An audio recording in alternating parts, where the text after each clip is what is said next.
Hey guys, welcome to my YouTube channel. আজকে হচ্ছে যে একটা মুভি নিয়ে আমি একটা রিভিউ দিব, যেটা হচ্ছে যে এই ইয়ার 2025-এর the must see movie, horror movie of the year. এবং এবং অনেক হরর মুভি চেয়ে এটা হচ্ছে অনেক আলোচিত এবং অনেক অ্যান্টিসিপেটেড। এবং এটি নানাদের হচ্ছে যে মানে আন্ডাররেটেড ফিল্ম ফ্র্যাঞ্চাইজির মধ্যে পড়ে। 28 ডেজ লেটারের সিকুয়েল, 28 ইয়ার্স লেটার। আমরা জানি হচ্ছে যে আপনারা সবে আজকাল টিপিক্যাল হরর মুভি দেখে থাকেন, যেমন হচ্ছে যে আমরা হরর ছাড়াও হররের একটা এলিমেন্ট আছে অনেকগুলো, যেমন psychological horror, supernatural horror, body horror, all science fiction and in sequence. But 28 years এটার হচ্ছে যে এমন একটা জম্বি ফিল্ম, আসলে সবাই জম্বি নামটা শুনে অবশ্য সবাই এটা নিয়ে অনেক পরিচিত থাকবেন, কিন্তু এটাই আসলে একটা আন্ডাররেটেড একটা হরর ফিল্ম ফ্র্যাঞ্চাইজ বলা যায়। এবং স্টোরি একেবারে আলাদা। দৃশ্যপাট হচ্ছে যে আমরা লন্ডনে একটা রেজ ভাইরাস ছড়িয়ে পড়েছে, এটা থেকে মানুষ সংক্রমিত হতে হতে জম্বিতে পরিণত হয়, এবং জম্বি থেকে আউটব্রেকে থেকে হচ্ছে যে অনেকগুলো মানুষ সার্ভাইভ করার চেষ্টা করে। এখান থেকে হচ্ছে যে আসলে কারা সার্ভাইভ করে এবং কারা মরে ফেলে আসলে ওইটা আমরা আসলে ফিল্ম ফিল্ম ফিল্ম থেকে হচ্ছে বুঝতে পারবো।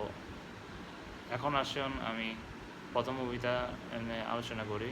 28 ডেজ এটা ছিল ড্যানি বয়েল এর মানে ফার্স্ট হরর মুভি, যিনি এই সিকুয়েলে রিটার্ন করতেছে।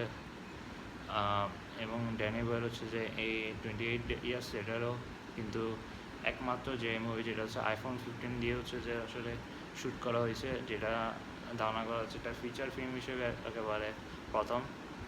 এবং ড্যানি বয়েল হচ্ছে যে তার আগের রাইটার গার্ল্যান্ডের সাথে হচ্ছে যে টিম আপ করতেছে, কিন্তু 28 ডেজ থ্রিলারের পরে সিকুয়েল যেটা 28 ওইটা হচ্ছে যে তেমন একটা অ্যাভয়েড করছে, কারণ ওইটার সাথে তেমন একটা স্টোরি কানেক্ট করে নেয়। এবং এটা হচ্ছে যে ডিরেক্ট স্টোরি 28 ইয়ার্স লেটার। এবং হচ্ছে যে আমরা যেখানে দেখতেছি প্রথম ফিল্ম থেকে কিলিয়ান মার্ফি ছিল তার অভিনীত রোলে, উনিও হচ্ছে যে রিটার্ন করার একটা রুমার শোনা যাচ্ছে এখানে, এবং এক্সিকিউটিভ প্রডিউসার হিসেবে থাকতেছে। এবং সাথেও নতুন ক্যাস্ট যেমন জোরি কমার, অ্যারন টেইলর জনসন ইত্যাদি তারাও থাকছে নতুন ক্যাস্ট হিসেবে। এবং হচ্ছে এটি হচ্ছে লন্ডনেও আমরা দেখতে পাবো এই মুভিটার শ্যুট এস্টাবলিশ হওয়ার সময়, জম্বি আউটব্রেক হওয়ার সময় সেই 28 ডেজ লেটারের কাহিনীর সাথে অনেকটা কানেক্টেড থাকবে, কিন্তু সেটা আসলে আমরা মুভি রিলিজের পর দেখবো।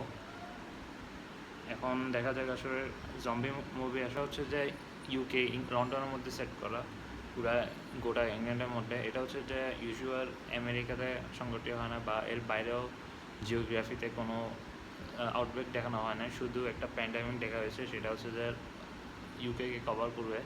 এবং এই প্যান্ডামিকটা অনেকটা করোনা ভাইরাসের মতো এরকম, তো এটা সংক্রমিত হলে ইনফেকশনে একেবারে মানুষের জম্বিতে পরিণত হবে, যেটা হচ্ছে যে আসলে এর থেকেও ডেডলি ভায়োলেন্ট আরও অনেক আসলে এই সামনে ফিল্মটাতে রাখবে, যেটা হচ্ছে 28 ডেজ লেটারে হচ্ছে যে আমরা দেখতে পাচ্ছি এর থেকে ব্রুটাল কোনো কিছু হবে আশা করা যায়। এবং হচ্ছে যে এটা হচ্ছে যে যদি আমরা এই জম্বি ফিল্ম হিসাবে আমরা যদি প্রথম তাহলে আমরা দেখি, মানে ফার্স্ট একটা জম্বি ফিল্ম অনেকগুলো ছিল 1960-এ, night of the living dead এবং হচ্ছে যে dawn of the living dead. এগুলো হচ্ছে যে এই ফিল্মগুলোতে আসলে পায়োনিয়ার জম্বি ফিল্ম বলা হয়।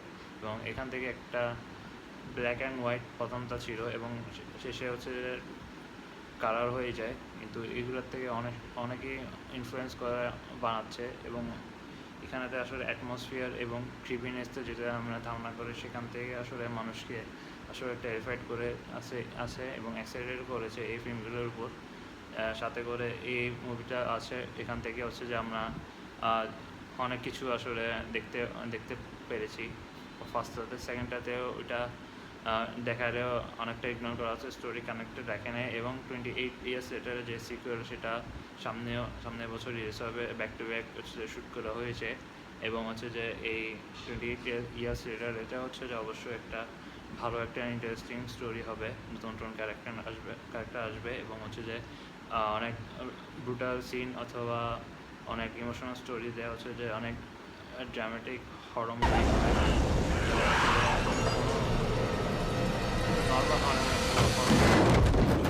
হচ্ছে যে আশা করি এখান থেকে অনেক ভালো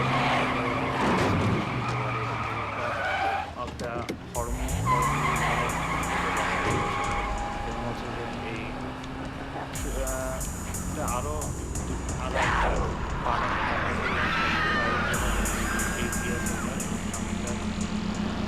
হওয়ার পর আরেকটা হবে Broadcast here in Milwaukee area. Information from the 5 Milwaukee Nation for এবং local হচ্ছে যে evacuation. আশা করি এখানে কিরিয়ান মুরফিও হচ্ছে রিটার্ন করবে, আবার তার ক্যারেক্টার আবারও রিটার্ন করবে।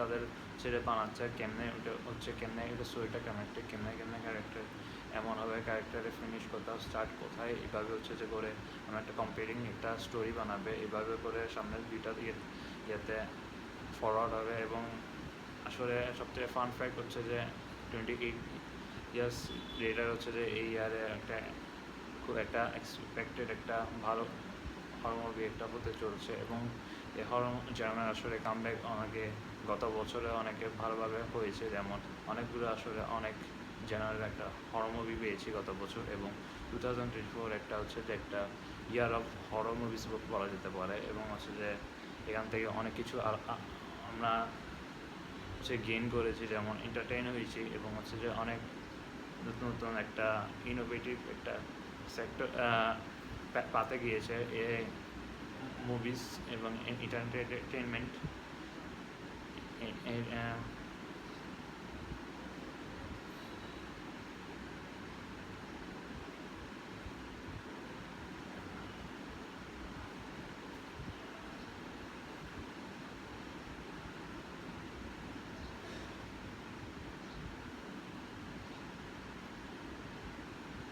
To wait and see uh, how this film goes. I mean, this gonna bring great pressure to the horror fans and other cinema enthusiasts. Okay, এই পর্যন্ত।